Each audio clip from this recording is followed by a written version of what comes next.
Today's podcast is brought to you by Audible. Get a free audiobook download and 30-day free trial at audibletrial.com/spookshow. Over 180,000 titles to choose from for your iPhone, Android, Kindle, or MP3 player.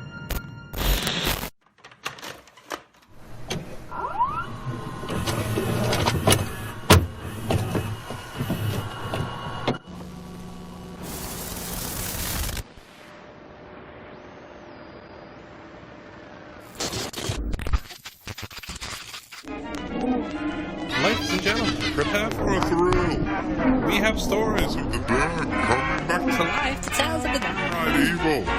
So sit back, relax, and enjoy. The All-American Spookshow.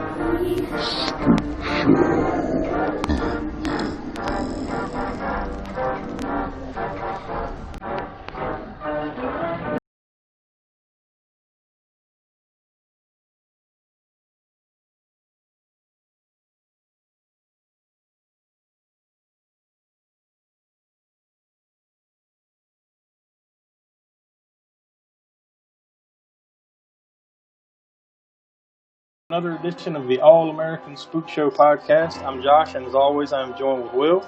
Heyo! And the Professor Smoke. What's up, everybody?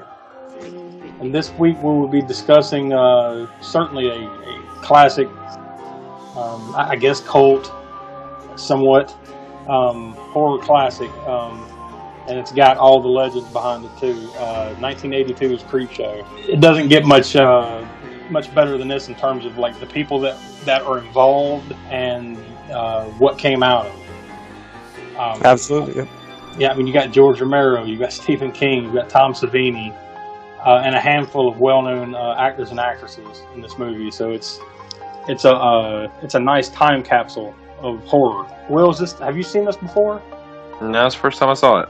Really?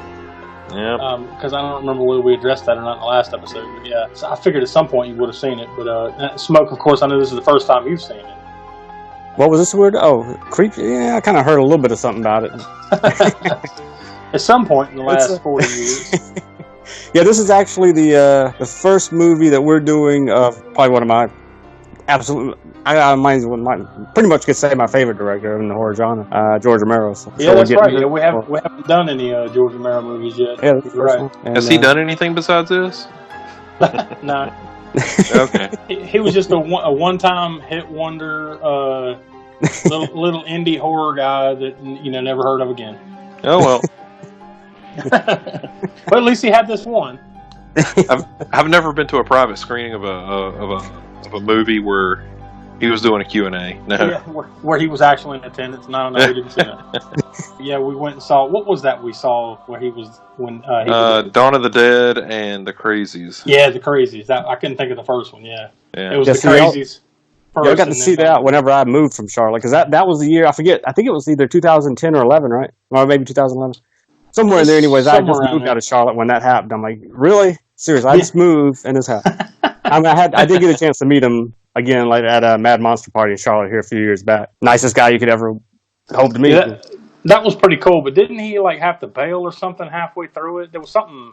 Yeah, he had just got approval and apparently had to immediately start filming Diary of the Dead. Yeah, that's what it was. Yeah. He basically had to bail midstream. Yeah, I think he immediately left and went straight to Canada. That was still pretty cool though, to be able to watch both those movies on the big screen, and and a crowd that obviously loved it, loves that stuff and everything, and have him there, and that was a cool experience. Especially now that he's no longer with us, so that makes it even more, a little more special, Don't worry, he'll come back. But anyways, yeah, so we're watching this week we're going to be discussing the rare collaboration between some horror greats here with Romero, King, Tom Savini, and a handful of others. So back to what I was saying, Will, so this is the first time you've seen it. Mm-hmm. What did you think of it? Your initial thoughts of this? It had a lot of famous people in it. Smoke, back to you. I of course I didn't see it. I would have been too young to see this in the theater. I guess my first experience seeing it had to have been one of the movie channels, probably HBO or something before, because it was also, I remember it came out in 82. I'm not sure when it probably hit the movie channels, but we didn't have a VCR until probably 83 or 4 or so. So I know I probably saw it on one of the movie channels first. And, this was released in theaters November 12th of 1982. So I would imagine it was probably back then. You know how it took longer. I'm sure it was mid to late 83, maybe even early 84 by the time it hit. You know, like HBO. Or movie channels. Yeah, I saw it. Was pretty much blown away by it, as and being a kid when I saw it too, was just the whole comic book aspect of it. I thought was cool back then too. That scared the shit out of me. The crate scene, the crate segment scared me as a kid, of course. I don't see why it would. I mean, it's not a small Yeti type beast eating people That's right. alive. I don't see why that scared a young child at all. And I mean, actually, all of those segments are pretty creepy as a kid. And even though as an adult you can see the crate episode I think it still holds water pretty well. Yeah, I think I was pretty young when I saw this, but I'm pretty sure the first time I saw it was like the made for TV version. Saturday matinee, made for TV version that was edited all to pieces. But I remember a few of those segments creeping me out when I was a kid. I'm blanking on the name of the segments all of a sudden. When the tide rolls in on the with the something to tide you over. That something tied you over with Ted Danson and Leslie. Now looking back on it, it's like you got two comedy guys. Oh yeah. In this segment, but when I was a little kid watching it, it creeped me the hell out. Yep. And of course the first segment, Father's Day. Yeah. Where's my cake, Bedelia? That. Where's my cake, you bitch? Yeah, that scared the shit out of me when I was a kid. And then slamming that cane and everything into the table. Yeah. So, but overall, I think just our first initial viewing of it here, or our first initial reactions. I'm sorry. I think we all enjoyed it. So I guess before we go any further, here's the trailer for 1982's Creepshow. Coming soon.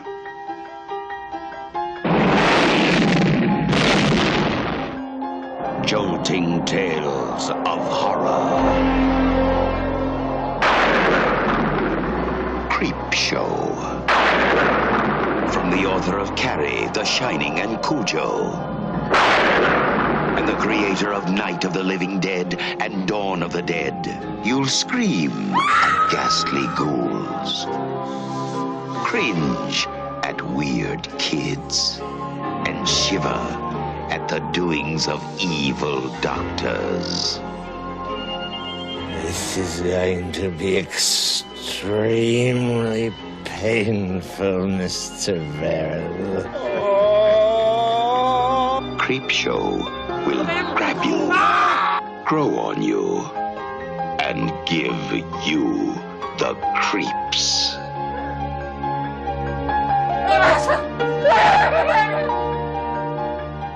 No, this is going to be an entirely new experience. Creepshow, the most fun you'll ever have being scared.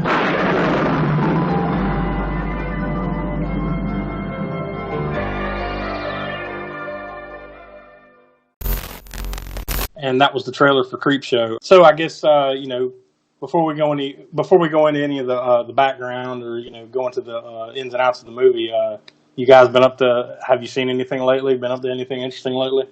Will? I got to go see It Chapter 2, I guess, or The End, however they're phrasing it now. I think it was pretty good. Chapter 2. Yeah, thought it was pretty good. I went to an uncomfortable theater to see it, but past that, it was good. We just talked about It Chapter 1 in the last episode. So, Smoke, did you get a chance to see it? I did get to see it, and so we saw it in the comfortable theater, but but I don't know. Did you see it at Bush River, Willie? No, we went to Park Terrace. Oh, okay. They had just updated that to AMC. Mm-hmm. And that's like an older theater here in Charlotte that used to be like a mom and pop type joint, and it closed down. They reopened it as like an AMC Classic. Yeah, except when they put in all the new stuff, they put in the narrowest seats in any theater. The leg rests were made out of solid rock, and that added up to a really fun 3-hour watch. That might have something to do with the fact that the theater's like over 50, 60 years old, something like that. So maybe there was only so much they could do in the remodel. Maybe, I don't know. I think all those chairs were new. Yeah, I'm thinking of space. Maybe they only had so much space to work with, so they had to get shitty chairs or something. I don't know. Look, I own stock in the theater. All right, leave me alone. Yeah, we did have one over here that I forget what it was before. It was an older theater, but AMC did buy it and remodel it. But they did put in those, the recliner seating, and they made one of the theaters a prime. I don't know I'm sure y'all been in a theater that's had the prime seating, right, where it's like rumble seats. And oh no, we've never been in one of those. We have, I think it's the Regal.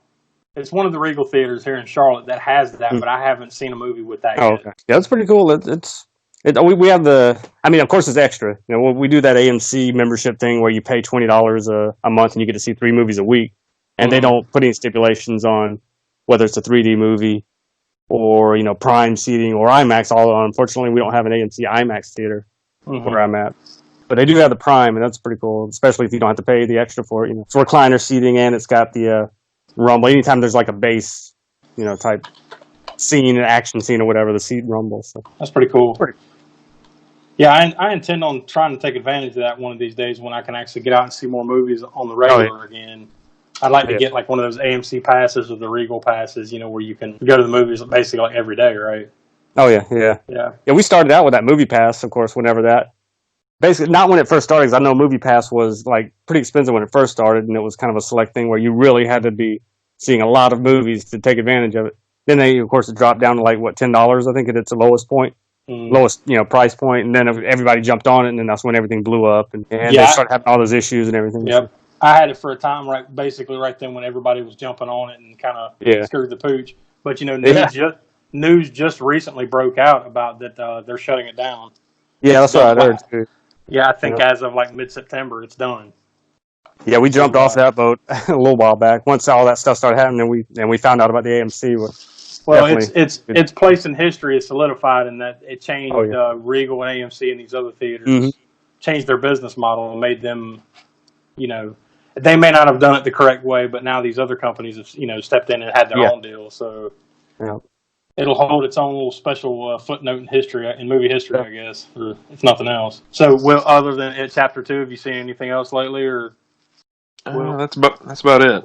Yeah. Smoke, you? No, we hadn't had a whole lot of time, unfortunately, for too much movie watching. So yeah, it was just Chapter 2 that I can think of in recent memory since the last time we chatted. About the same here, except I haven't been able to watch it Chapter 2. I didn't get a chance to. I didn't even get a chance to go see that yet. Although I will. So, anything else to add before we start diving into the background and ins and outs? I think we're up to date now, right? Although I think I may have mentioned it in one of the other episodes. I did see Scary Stories to Tell in the Dark. I might have mentioned that on one of the other episodes. I can't remember now. I think so. Yeah, but that was good. If I did mention it, that was good. The turnaround on these things, as far as like when they're shown in the theaters to being released digitally or on Blu-ray, they're pretty quick now. So I'm sure that'll be coming out sometime probably between now and Halloween. Yeah, that's the other thing I was mentioning. I was talking to somebody about that too. Was I almost missed the old school days of, even though it's pretty cool. The stuff turns around pretty fast. It seemed like you see it at the theater, if something you really like, you're kind of waiting a little while, and you finally get the home video release comes out. Like I said back in the day, or even not even that far back really. Even in the days like when Blu-ray first hit, before streaming was as huge as it was. Still had that waiting period there before you get it, on video or whatever, on streaming. Yeah, they definitely. Unless it's a really big, huge hit, they seem to kind of, like say Avengers Endgame or whatever. They seem to wait a little bit longer for those. I guess because they probably play in theaters longer. But the smaller movies, they usually have generally less than a month run in theaters, and then a month or two later it'll be on digital or Blu-ray. So. Oh, and in some cases, they almost come out simultaneously. Some of the smaller releases, they definitely do. Hell, some of them even have like a simultaneous, like you could rent it on VOD, or you could go to the theater and see it for a week or two, and then and then that's it. But anyways, so yeah, there's that. So I guess without any further ado, we'll go into the ins and outs of 1982's Creepshow. Creepshow was released November 12th, 1982 by Laurel Entertainment and was distributed by Warner Brothers. Its total runtime is 2 hours, pretty much 2 hours flat, really, maybe a few seconds. Surprise, surprise, it was rated R, and it had a budget of $8 million, and best I can tell, it grossed about $21 million. Yeah, that was like the cumulative worldwide gross. And it opened November 14th, 1982. That opening weekend, it made $5.8 million. So it had a pretty good opening for 1982. It sounds, I didn't pull up all the comparisons and everything, but that sounds like it's a halfway decent opening. I'm pretty sure it was George Romero's most successful film, too, as far as financially, his biggest film up to that date. Pretty sure it was his most financially, box office success than any other one that he did. Yeah, I thought I saw somewhere that it was like his first #1 movie or something like that. You mean the week that it came out? Yeah. Yeah, you're probably right. I didn't go too far into the research on that, but that sounds about right. Yeah, no, I found it right here. It was George Romero's first #1 film at the box office. But then again, I mean, like up to this point, what had come out at this point? Smoke, around this time at this period. point, it would have been, of course, his first one, Night of the Living Dead. He had a couple of like really low budget independent ones that really didn't even see much distribution. I think like one that's called There's Always Vanilla, which is not even a horror movie; it's a drama.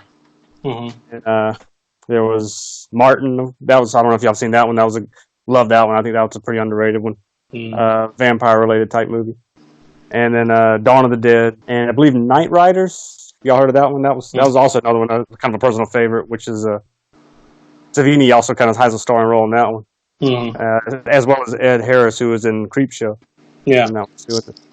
What about David Hasselhoff? I don't know if he was a thing yet. He might. No, I don't think he was yet. Quite yet. But he would have been in there if he was, Kit? No. No, but they did have jousting, motorcycle riders. Movie kind of much is like a sort of a Renaissance festival type thing, where they're medieval type stuff, but they're on motorcycles. Sounds weird, like when you're trying to tell somebody like it's really a cool movie. You're riding around on motorcycles, jousting and fighting and all this stuff. It really is a cool movie, though. Did they joust with turkey legs? That's all I want to know. That reminds me, this is totally off point. Nobody else outside the Charlotte area would even care or know, but I need to get back up there for the Renaissance Festival at some point. Don't worry, when it's come, it's here for like months. Yeah, that's right. You got like a month and a half to bring it on up. Hell, maybe even 2 months almost. The particular week, get back to the numbers, the particular weekend it came out, it was #1 that week. It made 5.8 in opening weekend, and it beat out First Blood, Rambo First Blood, which that movie had been out for 4 weeks at that point. It made $3.6 million. #3 that week, E.T. was in its 23rd week. So basically, its 6th month of being out, and it was #3 at the box office at $2.9 million, and up to that point, it had grossed $286.7 million, which is incredible for 1982, yeah. I'm sure. Other movies that were out that particular week, National Lampoon's Class Reunion, They Call Me Bruce, Poltergeist. Poltergeist was in its 22nd week, and in its 14th week, Pink Floyd's The Wall. So that's what it was. That's what it was up against when this came out in November of '82. Did you guys find out anything? Before I go into the who's starring in it and all that stuff. Did you guys find anything interesting? This is just kind of random. It doesn't give you a number of how much this one scene or this one story cost. But in the 5th chapter, they're creeping up on you. Mm-hmm. Apparently, that was the most expensive of the short stories in this movie, because apparently each one of the roaches costed 50 cents. Good God! Yeah, I've got some stories about that scene once we get up to that. That could rack up considering how many damn roaches were in Jesus. I know nowadays where you would just do CG to put all those roaches in there. Back then they were doing it, old school style. And like I said, there's some stories about that. But let's just say that there's rumors and everything and folk tales of like those roaches still being, breeding in that area, that area, that school and stuff where they shot it. Hats off to E.G. Carnegie Mellon. Hats off to Oh, E.T. yeah. Marshall, who was basically the only actor in that segment for dealing with the bugs. Good God. Yeah. So that being said, go ahead. I'm sorry. Oh no. Apparently, in the third film, what is it? Something to Tide You Over. Mm-hmm. Mm-hmm. Apparently, Leslie Nielsen was flatulent through the entire taping of that. And they come to find out after his scene was over, he had a fart machine on him at all times. Yeah, the Leslie Nielsen fart machine. That's become legendary. Awesome. I think they also went out to eat at a restaurant during the filming of the movie, and he had the fart machine with him there. And some of the people at the next table over said, "You're a disgusting human being," and Leslie Nielsen just agreed with him and laughed it off. Yeah, you're right. I apologize. It's funny watching this now, like especially with Leslie Nielsen in like a very serious, he's the villain basically, a very serious role. Knowing how like basically our generation grew up with him being like the silliest series. yeah, the silliest dude on earth. Yeah. And it's funny even to see like some older movies and TV shows that he pops up in every once in a while. If you're watching some old show or something, and where he's being serious, and it's like, wow, it's that dude. Yep. How in the world? And hell, Ted Danson Cheers hadn't even come out yet when he did this movie. I think he was about to get the role, or actually landed the role of Sam on Cheers during the movie, I think, at some point. Mm-hmm. Yeah, I'm sure I'm not sure of the timing of that without looking it up, but yeah, that sounds about right, because I'm not sure if it had started, or maybe it was about to start or something like that. I guess probably it hadn't started yet, right? Yeah, I remember I saw an interview or something with him on one of the special features on the Creepshow disc, I believe it was, where he talked about that, where he hadn't got the role yet, but I think either, I don't know if it was in post-production or some point during production of the movie, because he was telling them about it, because there's this thing where I might, got the role of this bartender guy who, he basically kind of played it off like, I don't even know if this is going to take off or not, type thing. And then, of course, it became Cheers. And then everybody knew his name. Yeah. So this movie stars tons of stars, but I'll just kind of go down through the list of the ones that you would definitely know. Hal Holbrook, who's still kicking. He was born in 1925, so I don't know exactly how old that makes him, but he's up there. And he still does well. At least he's done stuff up until 2017. So, but he's been in tons of TV shows. Oh, yeah. Just about every TV show known to man. Just about. He's had some small part in it. You probably couldn't have grown up in the going all the way back to whatever 60s, 70s, and 80s, 90s for sure, without even without knowing who he was. Yeah, without seeing this dude in some small role. I remember him even in MASH or something like that. But he's probably best known for maybe for this. He was in All the President's Men. More recently in 2012's Lincoln. But more famously, as far as for our audience, he was in The Fog. He was Father Malone in The Fog. Mm-hmm. Which we'll definitely get around to that sooner or later, because that's one of my favorites right there. That's top 25 for me, man. I love that movie. Will, have you seen that one, The Fog? John Carpenter. I'll take that as a no. Honestly, like some of these older horror movies just kind of blur together for me. Yeah. Oh yeah, you start watching it, and you realize, oh yeah, I did see this one. Yeah. And you may have too. I mean, that was one of those Saturday matinee movies they used to play all the time back in the day. So there's a chance you probably saw it. Between that and working at a video store, I've seen a ton of stuff. I just don't remember seeing a ton of stuff. And yet another connection to The Fog is the next star of the movie, Adrienne Barbeau, who was also in The Fog with Hal Holbrook. Yeah, she's a bit of a scream queen in her own right too.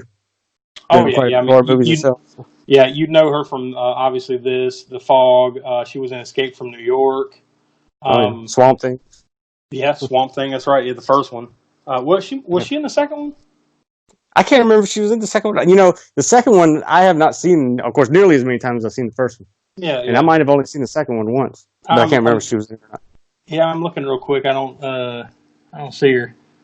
Yeah, I don't think so. But she was also in Back to School, the Rodney Dangerfield movie. Oh, yeah. Now, Will, I know you've seen that one at least, right? Oh, yeah.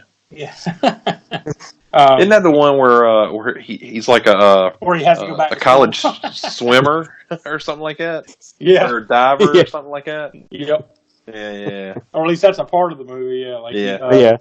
he goes back to college, it's college. Yeah. Because the son goes backwards. I don't know, some convoluted plot, but it's just an excuse to get Rodney Dangerfield to do stupid shit. But it was hilarious. Oh yeah. So yeah, anyways, back to Adrienne Barbeau. She was in those, and I mean, tons of others that you probably remember, including the Cannonball Run. Oh yeah. She was actually. I'm just looking through her filmography here. She was actually a voice in The Thing. She was an uncredited voice of the computer in The Thing. Oh, nice. So another John Carpenter connection there. The movie also stars, Leslie Nielsen, who we just spoke about. You remember him, of course, from Airplane, all the Naked Gun movies. Forbidden Planet, tons of just silly, over-the-top comedies, from the late 90s into the early 2000s. Can't forget Dracula Dead, loving it. I am serious. And quit calling me Shirley. Scary Movie 3. I mean, there's tons of Mr. Magoo. I forgot about that one. Spy Hard. Wasn't that the one with Andy Griffith? Oh, man. Now we're going to have a whole separate podcast where we just talk about Leslie Nielsen. The entire Leslie Nielsen podcast? Yeah. Where we pour over the Leslie Nielsen library. Yes. Which I can tell you right now, that would take quite some time because according to IMDb, he has 251 credits to his name. So that might be a whole separate thing in and of itself. We'll call that one I Love Leslie. Yeah. It also stars Ed Harris, who, has somewhat of a small role in the first little segment. He's not in it very long, but you'd know he has him. a dance scene in there, too. Yeah, one of the worst dance scenes ever. It's right up there with, what's his name from, Back to the Future, Marty's dad. Crispin Glover. What's the actor's name? Crispin Glover's dancing in Friday the 13th, the final chapter. Yeah. I don't know. This might be worse, man. He's clearly like, it almost looks like they're not even dancing to the music. Like they just told him, like, all right, dance, and then they just kind of like flail around, and then they just put in some cheap ass disco music, later on in post. All right, y'all dance the shag. All right, now here's disco. You'd know Ed Harris from a ton of things, including The Truman Show, Pollock, Apollo 13. I mean, the list is pretty thick. I mean, the dude's been in a ton of stuff. National Treasure, Book of Secrets, Radio, The Hours. Well, I would say recent. It's not really recent now. I guess it's been a number of years, but David Cronenberg's History of Violence. Mm-hmm. Yeah, but up to this point of Creepshow, though, he had been in a handful of things, but not a lot of things. Like up to that point, he had only been in a bunch of TV episodes of TV shows, handful of TV movies, small roles in feature films. But this was I wouldn't say this was a breakout, but this is probably one of his first bigger roles outside of maybe Knight Riders. So also starring in the movie is Ted Danson, who I don't know if anybody's ever heard of this guy before. Big up and comer. Yep. Up and coming indie film guy. I mean, like he was in Cheers, and he had that long run on that show Becker. He's in The Good Place right now. Yeah. That's been on. I think that's kind of like a finite series though. Like. Yeah. I think this is the last season coming up. Yeah, I think it's got like a set amount of it has an ending. So yeah, it's about to end up. Yeah, my wife got me watching that. That's a really good show. Wasn't he in the 3 Men and a Baby? Oh yeah. Oh yeah. 3 Men and a Baby. I mean, tons of stuff. Mostly TV, but he's been in a ton of movies and whatnot as well. And of course, it also has Stephen King himself in it, who writes these little short stories that you may have heard of. He only directed one movie, right? Maximum Overdrive. Yep. His first and only time. Yep. Which we'll get to, I'm sure, at some point. That movie, when it came out, and I guess now too, it's probably got more, a little bit more fan base behind it now than when it came out. Because I know when it came out, it kind of got equal amounts of being shit on and people loving it. Mm-hmm. So, me personally, it's one I really enjoy. So. He actually has, according to IMDb at least, he has 25 acting credits. Now, most of those are his own works, of course, but he was in Knight Riders. Of course, he has basically one whole segment to himself.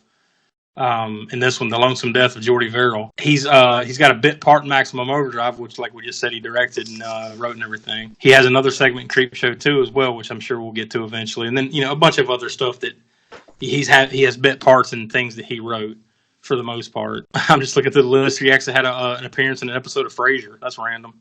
I didn't know that. Never saw that episode.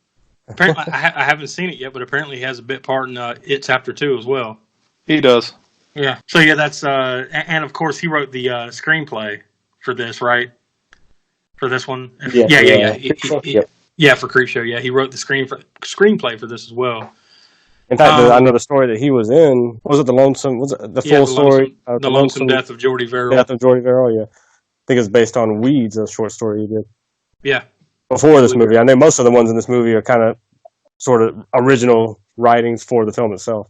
Mm-hmm. Oh, Jordy, you lunkhead. he acts that perfectly too. Like, yes, being the kind of lunk-headedness of it. Yeah, the lunk-head kind of half retarded type of dude. I guess I don't know how you'd phrase it, but he plays it up. I mean, tons of people in this movie. I mean, and of course Tom Savini has a small part in it too, which I can't remember whether we already mentioned that or not. But so yeah, that's pretty much who's in it. And this was obviously directed by George A. Romero himself. See, this is the rare pairing of two horror legends, really, George A. Romero and Stephen King. I mean, it doesn't get much better than that. All right, so Creepshow begins with the dad, which is Tom Atkins.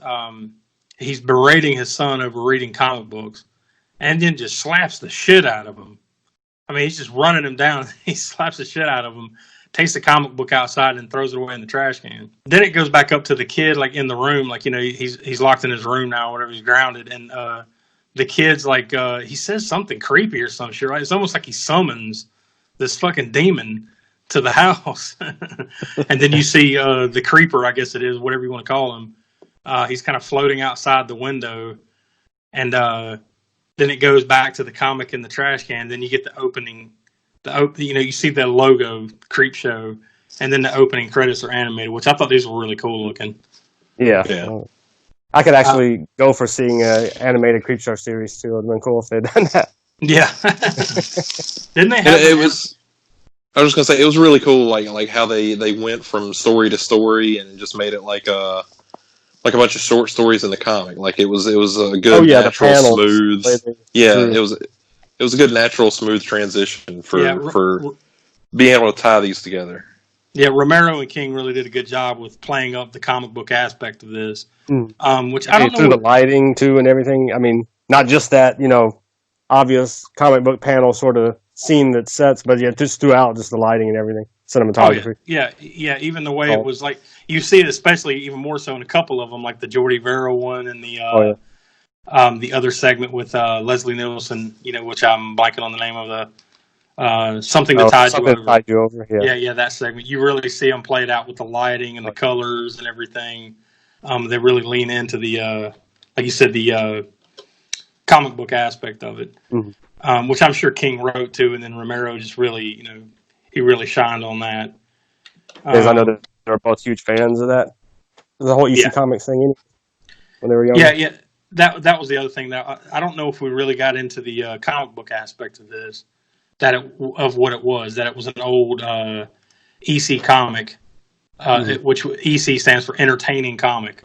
That was the name of the company, and this probably one of the more popular comics, I would say, Creepshow, and of course the Tales from the Crypt series, Vault of Horror. Yeah, Vault of Horror. I mean, like that's what the kind of books they had, which I don't think it's around anymore. I guess it was like eventually bought out by DC or something like that. Yes, I do remember in the 80s or 90s there being reprints of a lot of Tales from the Crypt and Vault of Horrors that were coming out for a while. So I don't remember though. Yeah, what the gist of it was, who owned it at that time. I'm pretty sure they weren't their own separate company. Then it's probably had been bought. Yeah, I'm looking at it briefly here. I think like Dark Horse even reprinted some of these in hardcover volumes of Tales from the Crypt and some other EC books. But so yeah, that's where this basically the foundation of this comes from, the old EC Comics series Creepshow. So anyways, back to the movie. So like the dad throws the comic out, and now you see the opening credits with the animated creeper and all that. Then you see the title. It moves in on the comic page, and it says Father. This segment is called Father's Day. Cool comic book transition. You know, where like you see a panel of like a family sitting around, and then it just kind of slowly dissolves into the real family standing there. Yeah. This is they're called the Grantham family, and they're standing there with Hank Blaine, which is Ed Harris, and they're talking about Aunt Bedelia, who supposedly killed her dad. She's on her way to this little family gathering, and she supposedly killed her dad 7 years earlier. Then you see the comic book flashback of Bedelia's boyfriend being killed by her dad, basically, right? So she comes in and in a fit of rage about this. She kills her dad. She comes up behind him with a marble ashtray and just bashes his head in and kills him. What was he sitting there bitching about getting his cake or something, right? Yeah. Where's my cake, you bitch? And so ever since then, she comes home every Father's Day since. I guess just to check and make sure he's still dead in the ground. I guess, kind of just drink her sorrows away or whatever. So then it shows her arriving, and she goes out to the graveyard, and she actually hears her dad saying, "Where's my cake, you bitch?"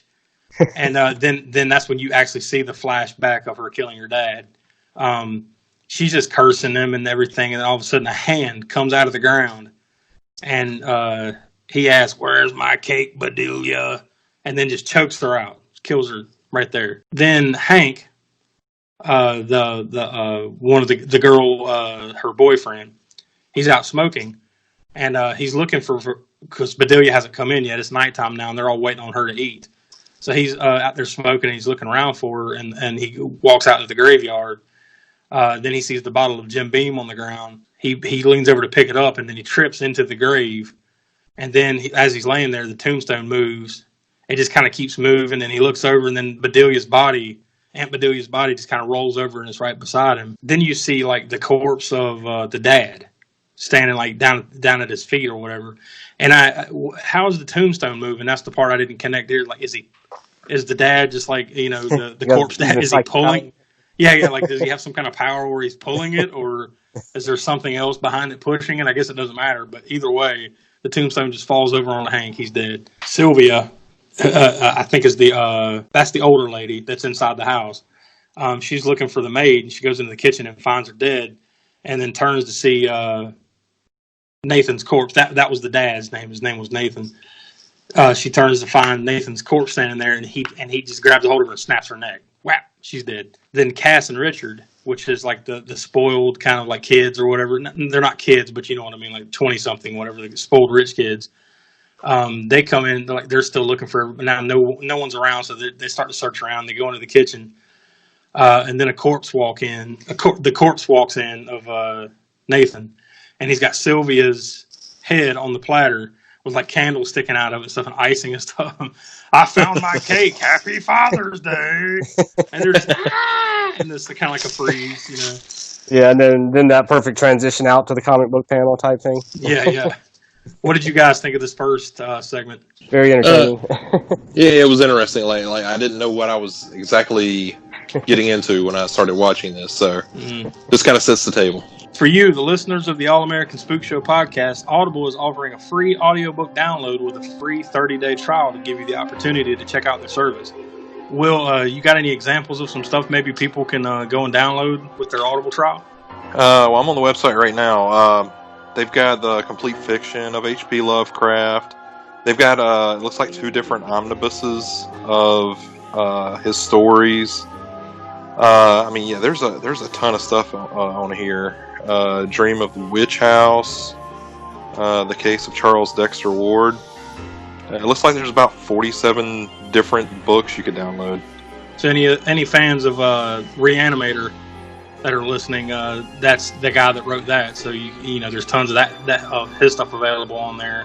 The new Stephen King novel, The Institute, is available, and I'm pretty sure just about every Stephen King novel is on there. Like literally thousands upon thousands of books for you to choose from with your free trial. So to download your free audiobook today, go to audibletrial.com/spookshow. Again, That's audibletrial.com/spookshow for your free audiobook. So we move on to the next segment. This one's called The Lonesome Death of Jordy Verrill.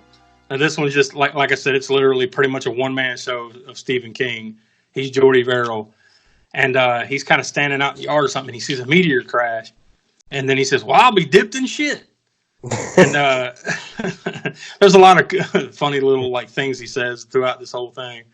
Then he leans down and he touches it. He touches the meteor because there's a little crater there in his yard.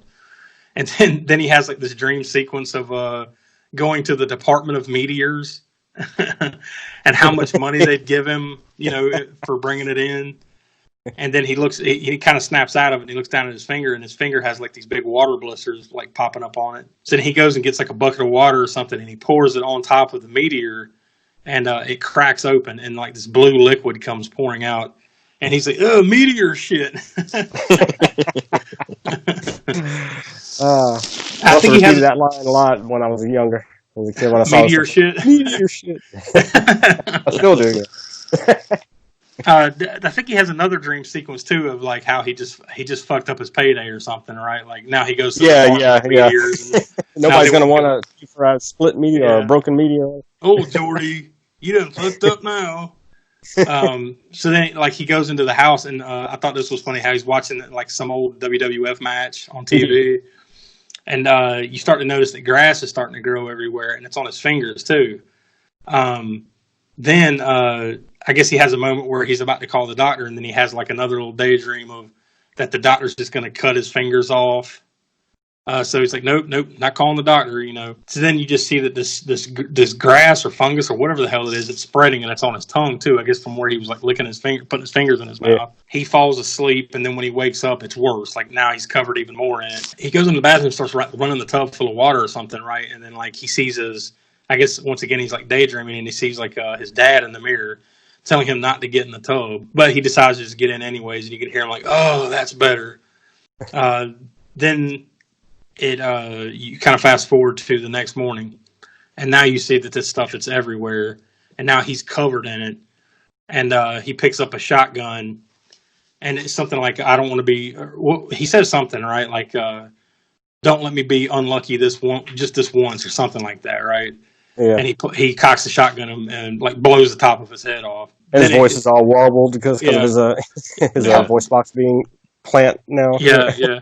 Don't let me miss this time. Then he blows the top of his head off, and then you see a sign outside, a little road sign. Now you see that this grass or fungus or whatever is covering everything, and there's a sign out there that says Castle Rock, 5 miles. And just the grass is everywhere. But I thought it was a pretty cool little nod to Castle Rock. The Stephen King, his fictional town. Yeah, the little universe there. So what'd you guys think of this segment? I thought it was fun. I mean. Yeah. I feel like especially on this one, and I know that they were going for silly, but I felt like this one probably more than all of the other little short stories.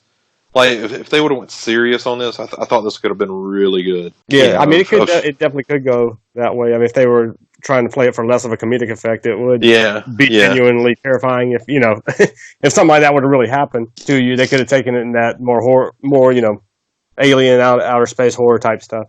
Mm-hmm. Yeah, and I think there's 5 segments altogether, right? Mm. This one, I believe, I didn't time them obviously, but I'd say by far this is probably the shortest of them all. It's pretty quick. Or that one or the one there with E.G. Marshall maybe is probably short too, right? That was pretty short too. Like I said, I didn't time them, but if this isn't the shortest one, it's either one of those. Sure.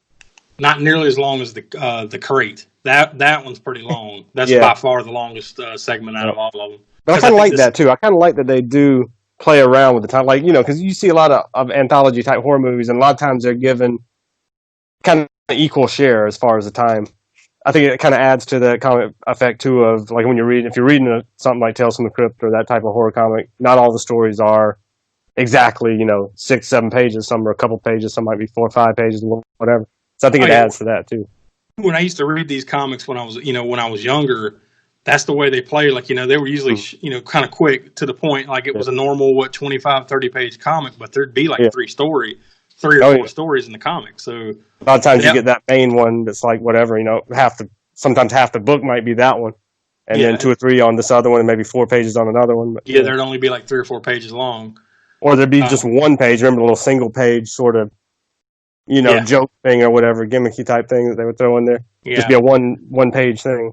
Well, there was almost always 1 page where it was like the Crypt Keeper or the Creeper or whatever, whoever like is quote unquote the host of the book. Mm-hmm. Telling you what you're in for or whatever. All right, so we move on to the next segment. It's called Something That Tied You Over. Richard, which is Leslie Nielsen.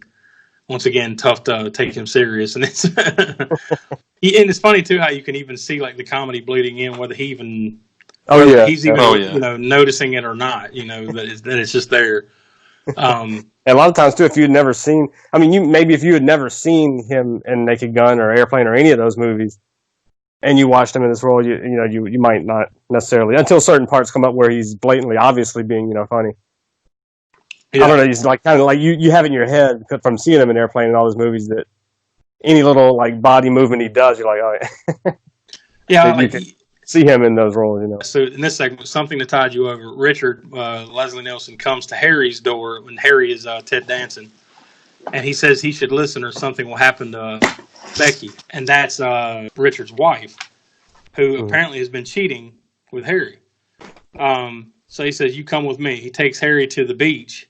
Like he has like this, I guess they're on an island or something like that. He takes him to the beach. He pulls out a gun. And there's a hole in the ground. He makes him get in the hole. And then he buries him in the hole. And then a little crab walks up, and then he kind of bats it away or whatever. And then Richard sets up a TV, and he turns it on, and it's Becky, his wife, who's also been buried up to her head, and the tide's coming in. And basically Harry leaves and says, I'm going to leave you to watch it. And then like the tide starts coming in and it shorts the TV out. Now Richard's back at his house, I guess a little ways away, but still not too far away. He's back at his house and he turns on the little monitor and he's watching Harry and Becky on these 2 different monitors or whatever.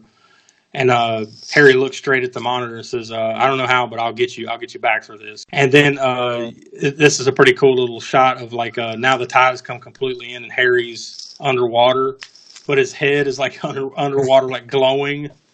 Real comic book effect, like Richard later on is back at the beach. And he's looking around, doesn't see him anywhere. That current pulled him out, so he's kind of gathering all the shit and getting it together. He goes back to his house. Richard's taking a shower, and then all of a sudden, Harry and Becky, like the corpses of them, are back, and they're all covered in seaweed. And also, I noticed too when Richard goes in the bedroom and because he hears something, he puts his robe on or whatever, and sitting on the table there is an ashtray. It's the exact same ashtray that Bedelia hit her dad upside the head with in that earlier segment. I just happened to notice that it was sitting on I never noticed that. Yeah, it's sitting on the table right next to his bed. It's the same exact one. Then Richard pulls out a gun, and he opens up the bedroom door, and there they stand, and he shoots them like it does nothing. Like it just pops a couple holes in them, like some black goo comes out or whatever. Goo, yeah. Great effect. And he goes into like the bathroom or another room or something and closes the door, and then he turns around and they're standing there. And they say something like, we want to see if you can hold your breath or something like that. And then it's funny too how he's like hysterically laughing. Like I guess almost like anyone would now. Like you'd think you've lost your mind. Like so he's just like hysterically laughing or something. Then they bury him in the sand, and he's like, "Oh, I can hold my breath for a very long time," and that's pretty much the end of that. Yep. So what did you guys think of this segment? I thought that was when the creepiness factor was upped for this one. I think this is when it starts. It's building towards the scares and everything. I think it came a little bit more in this episode than in the prior one. Mm-hmm. Even though it still retained that comedic element too they were going for. So I think I remember when I saw this one when I was younger. This one was one of the ones that creeped me out the most. Kind of like, man, that's messed up. Yeah. I think it's that for me, it's isolation too. Like when I think about it, going back to like if I were to analyze the types of movies I like the best, some of my top favorite horror movies, a lot of them have to do with that isolation aspect. John Carpenter's The Thing, for instance, or whatever. They're in this spot that's claustrophobic, isolated, nobody's there, or it's just a barren wilderness, whatever the case may be. There's something to me that affects me personally about that makes it creepier, I guess. Plus, there is some realism to it, like, the fact that, like, maybe not the corpses coming back from the dead part of it, but, like, the fact that somebody could realistically bury you like this and there'd be nothing you could do about it, like, oh yeah, like you just die. Yeah, that definitely plays on your fears, I guess. And like you said, that claustrophobic feeling of like being buried like that and not being able to move. Yeah, it's. What'd you think of it, Will? This segment? Yeah, I think this was probably one of the best put together segments, probably of the whole thing. Yeah, I thought this one was really good. Oh, and I know that one scene, that you had mentioned earlier, which was shot really cool, of like Ted Danson and the underwater with head. Was shot they shot that in like this type of aquarium they made where he actually was under there and having to hold his breath. And I can't remember if it was Tom Savini or somebody said they were standing outside of it. They didn't tell Ted Danson this, but he had a sledgehammer. So in case something were to go wrong, he could just crack the glass and all the water would have came out. Yeah, so it's almost like one of the old magician tricks you see when they're trying to unlock themselves, and there's always a dude standing there with a hammer.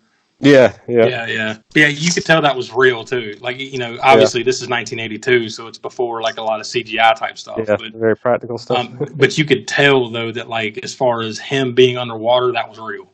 At least to me, you could tell. All right, so we go to the next segment. It's called The Crate. Now, like I said, I'm pretty sure this is probably by far the longest segment in the movie. So it opens up with a janitor like mopping up or sweeping or whatever, and he flips a coin or something like that, and he drops it, and it rolls under the steps. And the steps have like this little gate, kind of like, locking like a little storage area under the steps.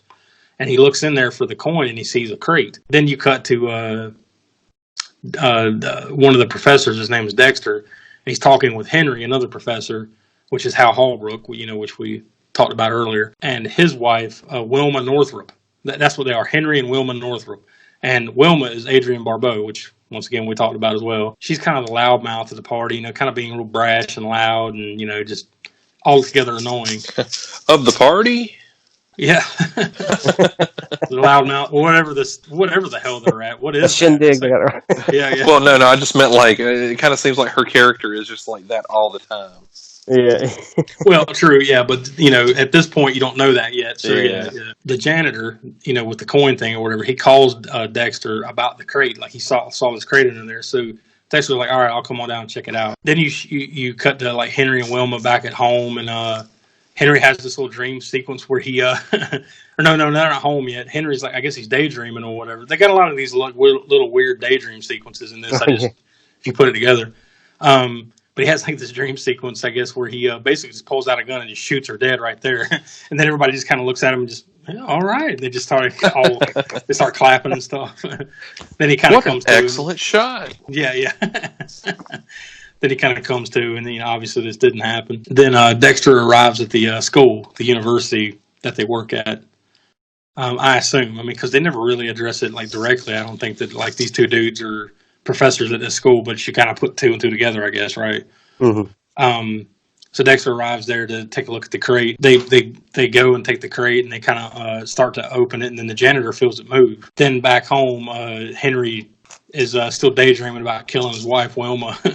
He walks up behind her with a tie and starts choking her out. Then it cuts to like, no, that didn't really happen. Then it cuts back to them, messing around with this crate, and they open up the crate, and the janitor looks in, like, he hears a noise, and he looks in, and he sees eyeballs, or they see eyes, right? And then the janitor reaches in, and then it just starts tearing the shit out of his arm. And you see the little creature in there real briefly, whatever the hell it is. And then it just pulls him in and eats him. And then Dexter freaks out and runs, and then he meets one of the students, Charlie, in the hall, and then he tells them about what just happened. So they go in, and they see blood everywhere, and then the crate is like back up underneath the stairs, right? Yeah. I think it just kind of magically, like, it's back under there again. Yeah, I assumed, I guess, that it dragged the crate all the way back under there, and yeah, itself. And then got back in it because that was a safe spot for that.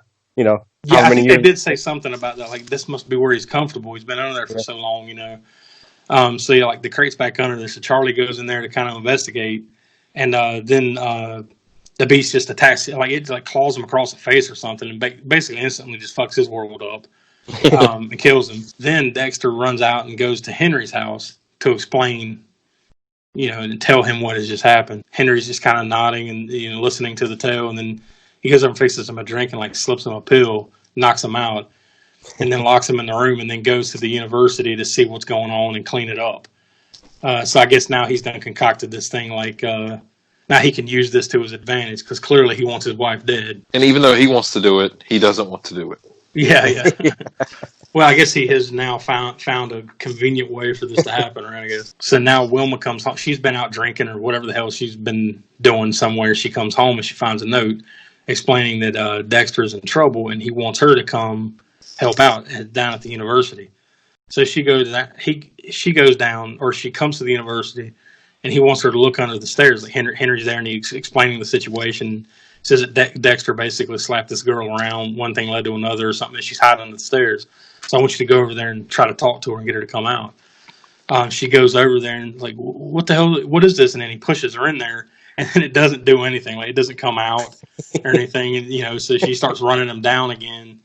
Then it comes out and attacks her. And then I thought it was funny too, like why it's attacking her or whatever. He screams at her, "Tell it to call you Billy," because that was like her line. Yeah. Don't call me Wilma, call me Billy. Tell it to call you Billy. It's killing her. So basically, he goes back and locks it up in the little chest or whatever. And then he takes it, he hauls it off and then drops it into a quarry.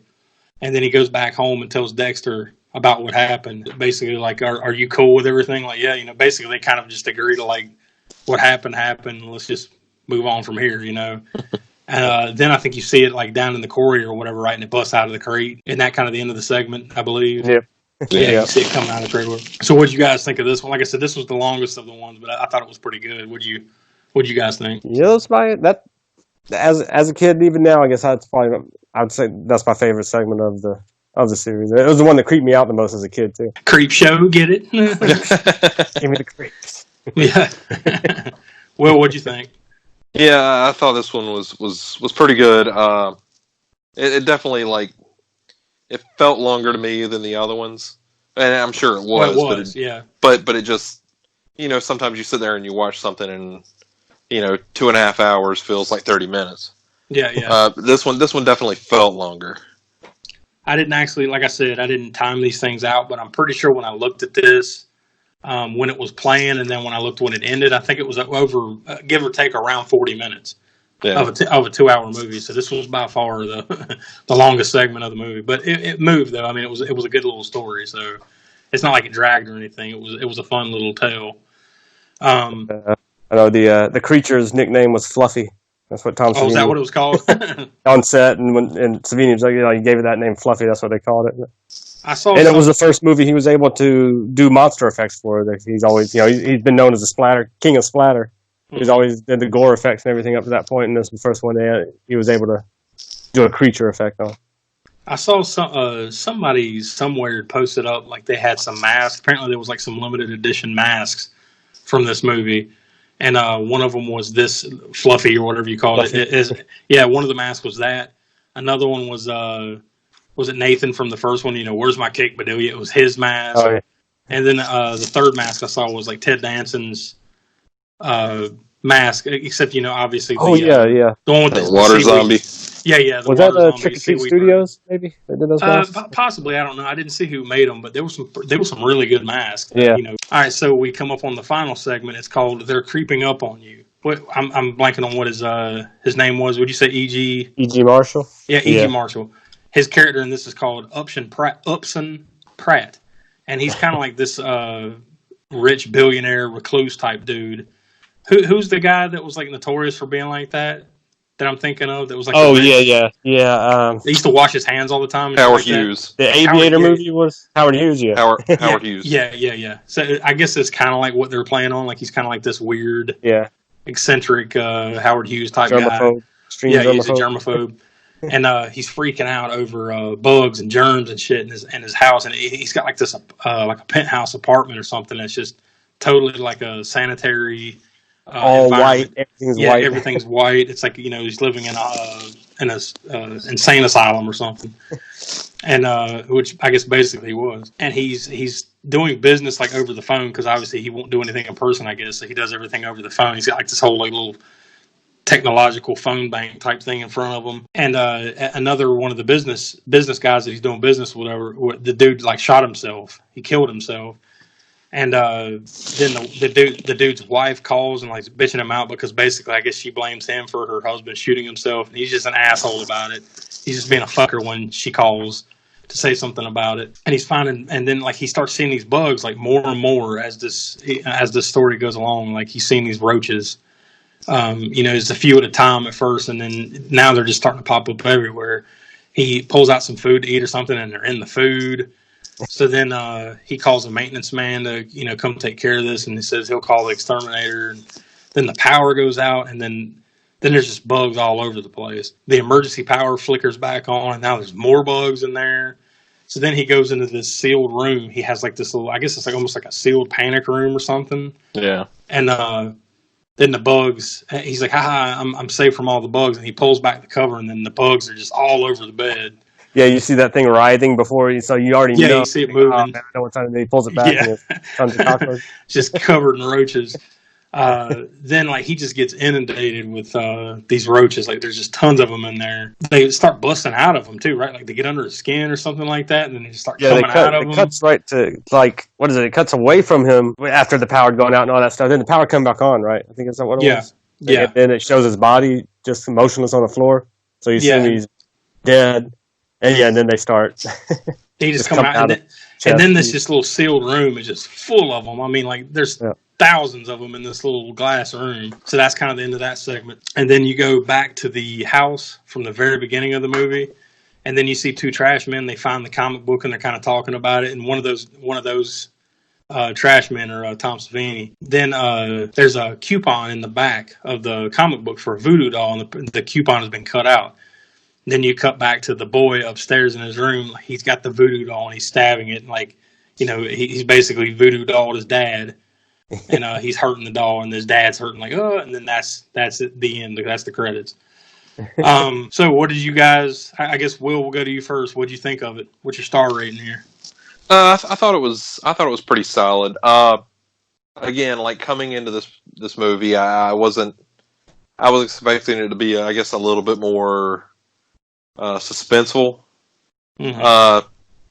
So I was kind of taken aback as I was watching it. I'd say, there are definitely some stronger segments of this movie, compared to some of the other ones. I think probably my favorite one was actually the last story with the roaches. But it's definitely like worth giving it a watch. So like for me, I would probably give it, I'd say like a solid 3. 3 stars. Yeah. It's not too bad. How about you, Smoke? This is another one of those that's been with me since childhood, I guess. Like I said, watching on HBO. I don't really know how many times I've seen it since then. So even back then, I always thought I liked all the segments. I think are there's not one that I don't like. There's some that are maybe better than others. Like I said, my favorite is the crate. Beyond that, probably something that tied you over. And then even though it's goofy and everything, I really love that Lonesome Death of Jordy Verrill segment too. Yeah. It's definitely memorable. It's definitely memorable. Like I said, it could have gone seriously, or they could have gone in the humor the way they did with the humor, and then so it is entertaining and makes me laugh every time I see that one. And Stephen King in that role is even though he's just playing it ham-fisted and over the top, makes it stick with you still. So overall, the whole movie, I think I'm going with good 3 3/4 stars. 3 3/4 stars for the professor. Me, I think I'm going to kind of land in between the both of you. I'm going to go with 3.5 stars. This is definitely one of my favorites. I love this movie. I mean, I could watch it over and over again, and I have many times over the years. I don't know which one's probably my favorite segment, though. I guess the one that I probably always remember the most is the very first one. The Father's Day? Yeah, Father's Day. Where's my cake, Bedelia? I can't tell you how many times, I used to joke around with a couple of my friends back in the day with that one. I guess probably that one. But, yeah, I'd definitely give this one a solid 2.5 stars. I would highly recommend it. You mean 3.5? What did I say? 2.5. I think you said 2.5, didn't you? Oh, okay, yeah, 3.5. It's a solid 2.5. A very solid 2.5. I'm all schizophrenic in the same sentence. Yes, 3.5 stars. I think what it was is I was looking at some other ratings or something, and I just said what I saw. I think is what just happened. Anyways, so yeah, we as you can see, 3+ stars all the way across the board. So we all highly recommend it. With that being said, that'll wrap up Creepshow. The next episode, we're going to be discussing, I'd say, one of the more modern classic horror movies, and I think it's a good time to do so. We're going to watch and discuss The Devil's Rejects from 2005. With the recent death of Sid Haig and the current or upcoming, however you want to put it, because apparently they have multiple little small runs with the opening release, of Three from Hell. It's a good time to go back and, since we've already talked about House of a Thousand Corpses, we'll go back and discuss The Devil's Rejects, leaving into Three from Hell, because I'm sure once we all have a chance to see that one, we'll be discussing that pretty soon. Plus, it'll kind of be, a tribute episode like we did with The Hitcher and Rutger Hauer. We'll do this with The Devil's Rejects and Sid Haig. I think it's only fitting, for a dude that did so much in the horror circles, that we pay a little bit of a tribute to him. Going back to early 60s even. Oh yeah. He's been in quite a repertoire of acting credits, so that we can discuss before we get into Devil's Rejects. All right, so the IMDb synopsis for The Devil's Rejects is: the murderous backwoods Firefly family take to the road to escape a vengeful police force, which is not afraid of being as ruthless as their targets. So that's kind of a little precursor, get your appetite wet for The Devil's Rejects. So if you haven't seen that yet, go out and watch it. And the next episode 18, we'll be discussing it. So I guess with that, is there anything you guys wanted to add about Creepshow or leave us with here before we sign off? Just make sure you have some cake ready. Yes, and if you're ever handling, hundreds of thousands of cockroaches, better not be squeamish. Yeah, well, because that scene with E.G. Marshall had those bug handlers were having to shove those bugs up into that latex corpse of E.G. Marshall, and apparently they didn't go up the way they were supposed to, and a whole shitload of them came back down on the handlers, and they did freak out, even though they were entomologists. Yeah, that is nasty. All right, so with that being said, join us next episode for The Devil's Rejects. So for Smoke and Will, I'm Josh. We are the All-American Spook Show. Take it easy, guys. Peace. Later, ghouls.